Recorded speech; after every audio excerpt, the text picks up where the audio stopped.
Ömer, İstiklal Marşı'nı okuduk mu?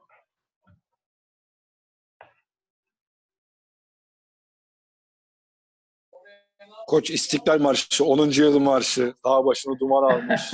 Bilimum marşlarımızı okuduk. Daha da devam ediyor mu hala? Yalnız şeyde Nigel'ı biraz baktım da ben röportajlarına senin yardımına ihtiyacımız var.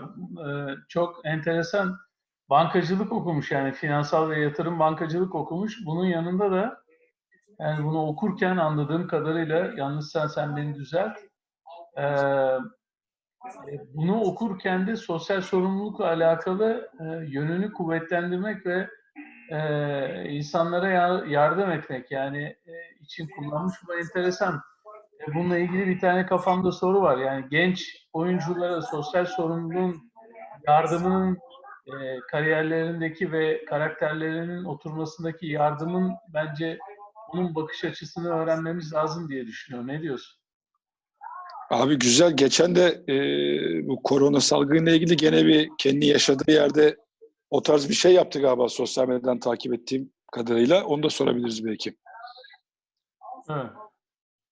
Ya onu bilmiyorum ama bu tip şeyleri şey yapalım. Bunun yanında mutlaka ve mutlaka soralım diyorum. Ben şimdi onu bir daha. Bu arada koç burada galiba. Koç zaten burada. Bu konuşacaklarımız. Koç burada. Koç'un sorularından kaçışı olmaz zaten yani. Koç onu çok güzel sıkıştıracağını düşünüyorum ama.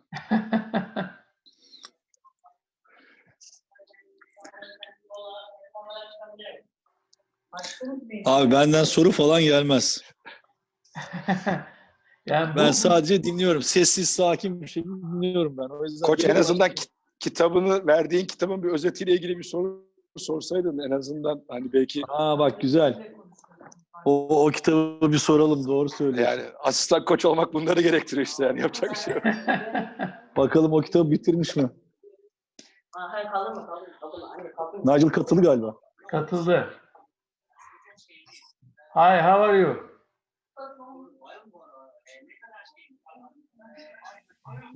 Nigel, how are you? Hello, can you hear me? Yes, clearly. Okay, I'm trying to put in my headphones so that it's more clear for you. Okay. Okay. Coach Ertuğrul Erdoğan with us. Now we try to connect Mr. Saras Yasakevicius. So we're gonna double team on you. Oh, really? Just joking. But I don't know Coach if I noticed Ertuğrul that. with us for sure. Wonderful. Hey Nigel, how are you? I'm good. How are you doing? Not bad. I just want to listen to you. What are you going to tell us? Oh, I'm going to tell you whatever you'd like to know. I'll tell you some good things. Okay. Tell you some great things. Don't worry about that. I got a lot of questions. Wonderful. Good. We'll see. Okay. Let's start if you like. Some part of it. Now we are together with the Turkish coaches. As I told you, right now, maybe you start with the adventure from University to Galatasaray, then Galatasaray to Eurocup to Euroleague to Zalgiris. And you can explain us your adventure and some main part of it. Okay, well. We couldn't hear you. Can you hear me now?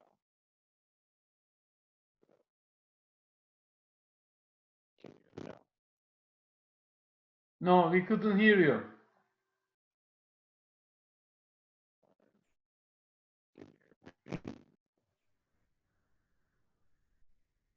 Go ahead. We good now? Yeah. Hello? Yeah. You can hear me now? Yes. Okay. So, hello. Hello. My name is Nigel Hayes. I graduated from University of Wisconsin in 2017 with a degree in finance, investments, and banking.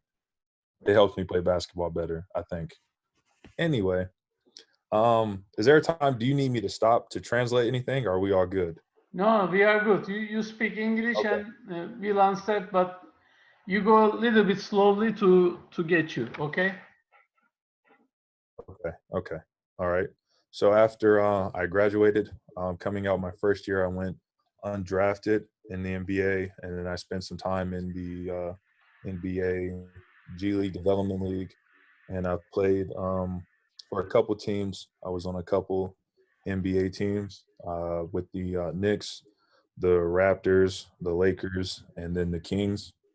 And my journey the following year led to me needing to, get a little bit better, get a little more skills. So I was fortunately there was some connection that happened, and a discovering, if you will, of getting me into Europe, and that brought me to Galatasaray last year. And I think that was a fantastic experience. I enjoyed Istanbul. It's one of the greatest cities in the world for sure, with all that it has to offer. And the best part I can say was the coaching and the difference in coaching and teachings that you get compared to America. That is just a different style of basketball. European basketball is more similar to college than it is to um, the NBA. So it was something that I've had 4 years of experience. So that the rule adjustment wasn't the same, but the style of play, the understanding, the types of plays that were run, my knowledge of the game and the way I see the game, being in the Galatasaray and playing in Euro Cup, it really, helped open my eyes on one of the things that the coaching staff at Galatasaray helped me with was understanding floor spacing, understanding moving without the ball. Particularly Coach Umer, he was always on my case about making sure, I cut back door, or making sure I don't cut back door. And all the coaching staff was making sure that I was able to play better with my closeout drives and catching the ball, making quicker decisions. And that definitely helped me in my development. And then so after all that time in Euro Cup, then I go to next year to EuroLeague with Žalgiris, and it's pretty much the same teaching. It's just I'm getting another year better at it, and then the competition level obviously increases going from Euro Cup to EuroLeague. So just another year under my belt of seeing the game and how it's supposed to be played in Europe, especially in EuroLeague, understanding a deeper understanding of how to attack the player that's guarding me, how to understand how to attack from a team perspective, the other team's weaknesses. I've gotten much better at my closeout attacks, much better at making quicker decisions, much better playing without the ball. And that, like I said, that started with Galatasaray, and is just only the teaching has just increased, and I've just been able to get more experience with it as I transitioned from Galatasaray to Žalgiris. Okay. I have few questions, then I leave you to Ömer, because Ömer already prepared himself couple hard questions. Wonderful. I read the interview that you say that you have good teacher in your life and in a regular school, but you have a lot of role models, parents, coaches, and adults. So how you pick up your role models? What you are looking for from role models? What I'm looking for is, an individual, male or female, that can, challenge my mind and help me challenge my own ideas, help me understand more of my own thoughts, and help me see, other sides of thoughts and ideas that I did not have before. most people would say, I mean, it started with Coach Ertulu calling me a smart guy and a professor. And, you know, Shars does the same thing there. So, you know, everyone knows I'm always trying to learn. I'm always trying to better myself mentally. So definitely looking for individuals that can, you know, help me learn more about my interests and help me discover interests that I did not know I have, or I did not know I would grow to like and be able to succeed in. Okay. And I never see before a player from Eurocup and Euroleague graduate from business finance and the international investment from banking. What is your motivation on that? How do you prefer to graduate from that science? So it was just an understanding that, you know, basketball, in the game of basketball, you know, I will be in the position to, you know, hopefully continually for many years, make good money, make lots of money, and just need to have an understanding of how to, you know, use my money, how to save my money, how to spend my money, how to invest it. And going to a great university like Wisconsin, they had a great business program. So I was able to learn, connect with other individuals and professors, and, you know, just give myself better tools to be able to deal with my finances as I grow older and I acquire more money through basketball and eventually through other means, non-basketball, once I retire. Okay, so while we are talking basketball, we have to park basketball first, so we have to look for the reality. So you have to give some tips to us how we're gonna invest our money those days. Um, Well, tips, they always mention the stock market, which is great. But one thing that I've done I'm really diving into now because of quarantine. I've been able to stay inside and research and study more is in real estate and in properties.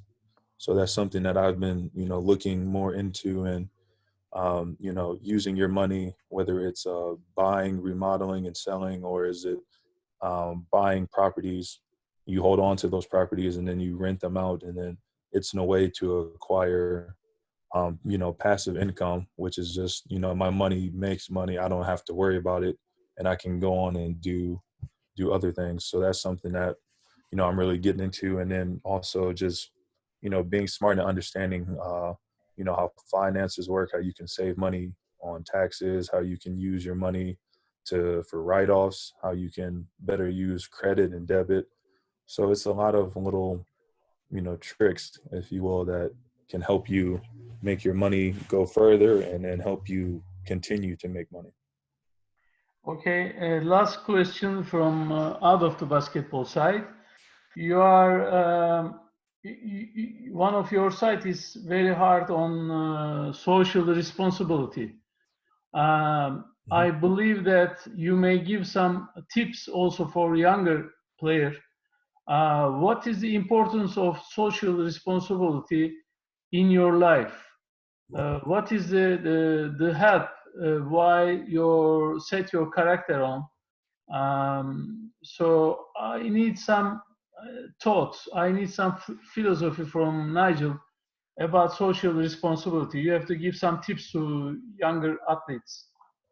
So my tips would be, well, first, I think it's important for everyone, not just athletes, to be socially responsible. I think every individual in their respective countries, jobs, societies, they have that responsibility to make the world a better place than when they came into it, leave the world better than, you know, it will be when they leave it, and try to help as many people as they can, especially those that are less fortunate. And then when you're an athlete, because you have more money, there are more eyes on you, there's more attention on you. It's a little bit more important that you have something that you stand for that's good, something that you stand behind, that you want to help see the world do better. You have the money to be able to help people. A lot of people have good ideas and good intentions, but they lack the resources and the money, the power and the connections with people to be able to make it happen. So as an athlete, you have more opportunity to have all those things. So it's really important for you to make sure that you take a stand, whether it be anything little, just community service, giving back, or whether it's something about civil rights for, you know, your race, your religion, or whatever it is that you have, anything in between, you know, as long as you're advocating and helping make the world a better place, I think you're doing the right thing. Okay, last question for basketball. How is your routines, preseason routines? I mean, individually, what is your workout system and how you work before the season starts by yourself? So the last couple of years I've been in Chicago with a college teammate of mine, Frank. Frank's in the he plays for the Suns now, currently in the NBA, and we go to Chicago and we weight train together. We shoot. We go to the gym, basketball together, and then I make sure I do a lot of cardio to make sure I stay in shape. I think the most important thing is to stay in shape, and that's something that I was fortunate coming out of college at some NBA meetings to meet Kareem Abdul-Jabbar and talk to him and Kareem. One of the things he mentioned was the importance of always staying in shape. You know, you don't have to, even during the off season, he says, you know, never let your body get out of at least a good, decent shape, because it's very hard to get your body back into a good shape. And once you start the season, you will always be trying to catch up to, you know, getting in shape. So just having a good cardio base and staying in shape is something that's very important, along with, you know, at the end of the year, you look back at the film, see what you could have done better, see what areas you can improve on. And, you know, we work on those areas throughout the summer. So that way, when the season rolls around and we go to our teams, you know, we're able to show those improvements and, you know, take one step in our development to be a better player. Okay. Coach Ertuğrul, your turn.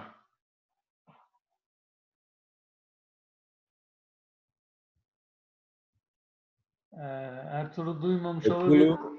Allah. No. I'm just, you know, I have no. Neredesin Ertuğrul? Buradayım. Don't worry about that. I'm just, you know, listening to you. And now I just want to ask you, did you finish my book? What I gave it to you? The Ataturk book? Yeah, Atatürk book. You know this day, what means for Turkish people? Is this Turkish Independence Day? Bravo. So you read the book and you finish the book, right? Evet. Tell us something about it. I tell a lot of people about that book, actually, because I let people know, first of all, you're one of my favorite coaches that I ever played for. Forget it. No, I'm being serious, though. I'm being very serious, very serious. You are one of my favorite coaches that I played for. And one of the things I tell people is the dynamic that we shared in terms of not just player and coach, but we talked about everything from, you know, politics to the flavor of tea in China to, you know, the color of flowers in Texas, you know, just that type of thing. And I tell people about the book you gave me, which is still by far the biggest book I've ever read. And I can't believe you gave it to me. It's like 700 pages, but I was able to read that book, and, you know, I learned a lot about Ataturk, and it makes sense why his picture is literally everywhere in Turkey. You know, no matter what gym you go into or what office, what store, you know, there's a picture of him because of all the great things he done. And, you know, one of the ones I find most incredible of what he done was the changing of the language and like installing like Turkish as your guys' language and trying to give you guys your own identity. And he even there was a section in there about the books that you guys were using to teach yourselves. He wanted those books to be changed so that way the books portrayed Turkish people in a positive light and showed Turkish people all the great things that they are and that they can be. And I think that that's very important for you know, people to have pride in themselves. And I kind of relate that to other, you know, just in my race and culture of Black people, other Black leaders who have talked about having pride in, you know, what you are, pride in your country and your race. And that's something that he did. That was a part of the book that, you know, I really stuck out to me with him doing that for, you know, Turkish citizens. Nigel, I really appreciate it because I gave those, you know, books a couple of players in the past. You are the first one who finished it. So you are the first one who understands, all right, who is Atatürk, and, you know, what I'm trying to, you know, make you understand. All right, when you live in somewhere in Europe, Lithuania or Turkey, whatever, I think you guys, you know, get to know the culture of your, you know, the area where you play. So this was one of the best, you know, opportunity. I'll make you understand who we are and what we are as a Turkish people. So thank you very much for finishing this book. And this is really, you know, mean to me. I mean, this is very important. So basketball is just a part of the life, but, you know, we share a lot of things together, not on the court, but also off the court. So I appreciate it for the last year. Thank you very much. Thank you. Bye-bye. Nigel, do you remember the name of the book? No, but I have it in my room. I think it was just it was a picture of Ataturk on the front. I don't remember the name, but it's I have the book in my room still. Okay. The author is Andrew Mango, Murat. The name of the book, Atatürk. Andrew Mango is one of the best, you know, English version of, you know, his life. Thank you. And what a good life he had, though, too. He was a very good partier, I heard. Yeah. What a life. Okay. Ömer, var mı bir şey? Nigel, hi. Naber, merhaba. İyiyim, sen nasılsın? Çok harika. Nigel, for the people that don't really know you, first of all, Nigel is kind of a guy on the and off the court. He wants to be better man and better player every day. So I want him to talk about his daily routine, because I heard that even in EuroLeague season, a lot of people have to kick us out of the gym, like we did last year. Most of the credits to Coach Tutku. They work out pretty hard together on the court. For the young coaches in here and for the young players that gonna watch this from YouTube, I want you to share your daily routine with us, please, Nigel.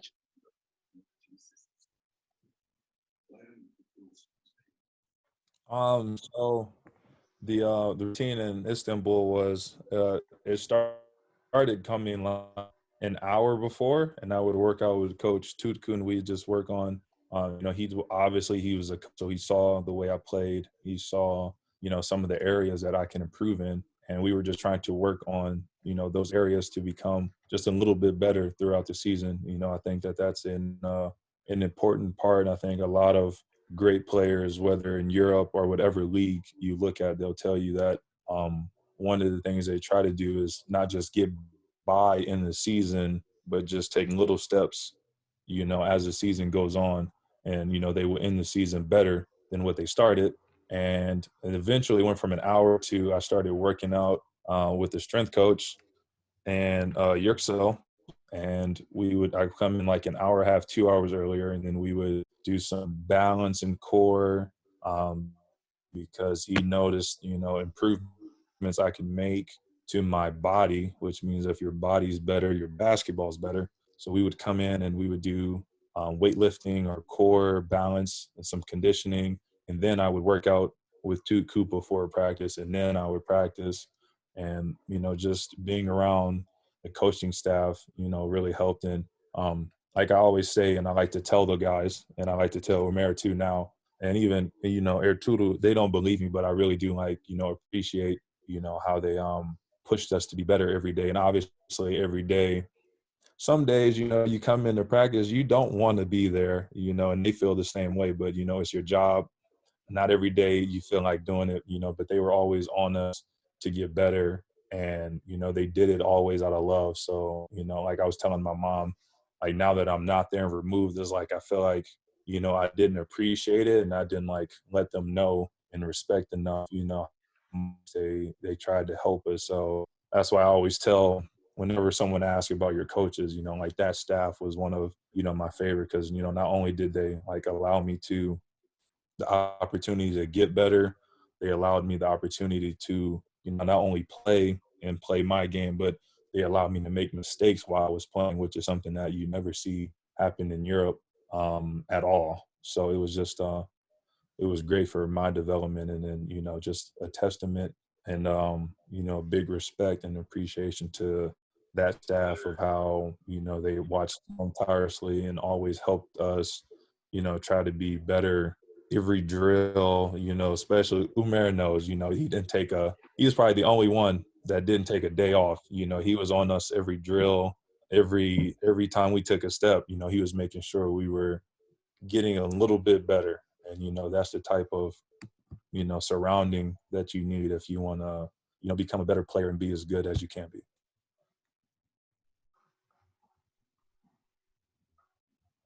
Ömer, başka bir şey söylüyor musun? Nigel, thank you for the answer, but like the key is like I want to ask also you, how you keep your focus and motivation high? What's your goal for basketball? Where you want to be like a couple of years later? Okay. Because like it's not easy. Okay, like you are like one of the best guys. Let's say maybe for the last year you are the best guy working on the floor, and I know how you work out before the practice. It was like you sweating, like you are doing everything. You were doing everything in 100% in a game pace, and it was like, and also it was a great appreciation for the stuff too, seeing you like this and being an example for the younger guys or other guys. But how you keep your motivation for this? Because like even I talked to Coach Ertuğrul. Saras told him that, I mean, even in EuroLeague season, you are not going out of the gym, and it's tough. It's tough, mentally, physically. How do you keep your focus and mentally toughness high that level? It's kind of like Coach Ertuğrul mentioned. It's like basketball is just a small part of life. So like the answer of my motivation is like deeper. It's like I want to put myself in a position I can make great money from basketball.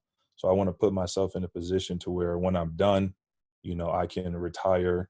I'll have plenty of money to take care of my family, my wife, my kids, my family, siblings, my parents, and I can help, the community. I can help people around me. I can do whatever I want. And that's like the end goal of the motivation, and everything before that is just trying to get better and put myself in a better position. So the better I play when I'm in Galatasaray, the better I play in Euro Cup, which means the better I play in Euro Cup, either EuroLeague team will want me or an NBA team will want me. So I went to a EuroLeague team, and that same motivation is if I play with a EuroLeague team, then maybe a EuroLeague team with more money will want me, or an NBA team. So it's just taking those steps to try and get in a better position, better player. And I'm not playing for money. I'm playing for the resources to take care of my family and help people in the community and do the things I want. So just knowing that I have a small window, to play, it's like careers are like 15 years, 10, 11, 12 years. So, I just have to put in my 10 years, 15 years, if you're lucky, like 17 years. And when you're done, I'll be 35, and now it's like, now that I'm 35, I can spend time with my family. I can have an easier life. There are some people that have to work in factories or jobs. Like my stepfather works in a factory, and, I can see his body hurting more and all that. And some people work like that until they're in their 50s and 60s. And then when they're done, they're like, they can't do anything. They can't enjoy life. They didn't get to spend time with their kids. So the motivation to always come early, to always stay late, is for that end goal, to be able to have that life and to be able to, like I said, have the things I want, be able to give my children anything I want, always be able to help my family, have money to be able to donate to those in the community or help other people. And I think that's where, all of that comes from, the coming in early, staying late, having the coaches tell you, okay, you can't come in and shoot, And, that's the type of, but that's the type of drive that, allows you that comfort when you're retired. Thanks, Nigel. Sorusu olan var mı? Any question? Sorusu olan yok gibi. Nigel, how do you describe your game? What is your powerful fundamental for your side? I would say is my versatility. I can do, a lot of things very well. And my goal is always that's another reason why I come in early and stay late, is to be able to get better at these things that I do. So being able to pass, being able to dribble, being able to shoot, being able to play out the post, being able to create for others, being able to guard multiple people. It's a strength of mine to be able to play multiple positions. And, I think that's what makes me so valuable. It's something that, again, actually used me well and helped me develop. And then when I went to Žalgiris, it's something that I had to learn a different system, but eventually I was able to, again, get back to, what the main strength of mine is the ability to, play inside out, bring up the ball, dribble the ball, create for teammates. And then on the defensive end, be able to guard, 1 through 5. So there's times where there's games where I guarded the 2 guard of another team. We played Red Star, and they had a great scorer, and I think his name was Kevin Punter. And, he had just had a great EuroLeague game the day before. So my job was to guard the 2 guy on defense. And then the next game, I have to go guard Mirotic from Barcelona, big 4. And then sometimes I switch on and play the 5s in other EuroLeague games and LKO games. And then, guard the 3 position. So there's a tall wing player that I have to go guard. So there's being able to, do everything and be in multiple positions, offense and defensively. Okay, there's one question from Ahmet. Ahmet. Hi, Nigel. Thanks for joining us. There was an article about you and Kobe Bryant, I think. How was your interaction with him? Maybe Kobe's mindset may shape your hardworking mind. Hardworking. Definitely. You hardworking player. Thanks in advance. Yeah, definitely. He so my Kobe, love and appreciation came in college. Once I was never a Kobe fan. I was always a LeBron fan growing up. I'm from Ohio. But when I got to college, I had teammates and other coaches that started to tell me about, everyone knows the Kobe Bryant stories, all the crazy work ethic that he has, how he was always in the gym, how he just did crazy training things. So as I looked at that, I wanted to know how could I get better. And that's when, I started myself in college. I would wake up at like 4:50 every morning, and then I would go to the gym and shoot. And then we would have, weightlifting at 7. And I did that the entire summer, and that summer we went on to play in the national championship game. So, it worked, all the hard work you put in, it works. And you see that, and then you keep going. And then a couple of years later in college, I was able to meet Kobe. It's always great to meet your heroes and the people you look up to. And, like I said, what he told me that always stick was, just keep working and you'll get there. So like, that's just the motivation that, I continue to take. Like Umair was asking about, like, what drives you is like, the greatest player says all you can do is keep working. So why wouldn't I keep working? That's Kobe, who works all the time. So Nigel should work all the time. And, that's just where, meeting him came in, and just like, it really made it more important, if you will, to be able to, stand next to a person you idolize, look at them, and then they tell you exactly, what they do, which is just keep working, and whatever you want in basketball and in life, you'll get. Thank you. Okey. Başka kimse var mı soru sormak isteyen? Murat, ben bir şey merak ediyorum. Nigel'a sorabilir miyim? Lütfen. Nigel, I'm just curious about your, I mean, as your, Zalgiris team, you guys, what kind of routine, what kind of, schedule for a week before the game? For example, how long you guys stay on the court for the practice, before and after, and how many meetings you guys have, and what kind of scouting reports, what are those details? Can you give us some clue about the Zalgiris game practices and game, scouting? Okay. Well, don't get me in trouble with Shars. Don't worry about that. I know some details. But okay. So, I like one thing I do really like about Shars is that he is a very, he's a creature of habit and is really like crazy to see it, but like, it's like very robotic that we do the same things like all the time. Like we have only like 7 or 8 drills that we do, and depending on the opponent we play, we implement that drill. So if we have a really good point guard that we're going up against, we have a drill where we work on denying the point guard, because we know in Europe the point guard is very important to a team, and especially if that point guard is very, very good. Like you can look at Shane Larkin from Ethos or Rodriguez from Milan. These guys are really great point guards, and the least amount of time they have the ball, that's better for us. So we do drills like that depending on who we play. We do the same warm-up drills 2 days before the game. We do the same warm-up drill the day before the game. Shoot around is the exact same every time that we play in our EuroLeague games. And the film, we watch film 2 days before. We'll watch some, like a couple clips, like 20, 30 minutes.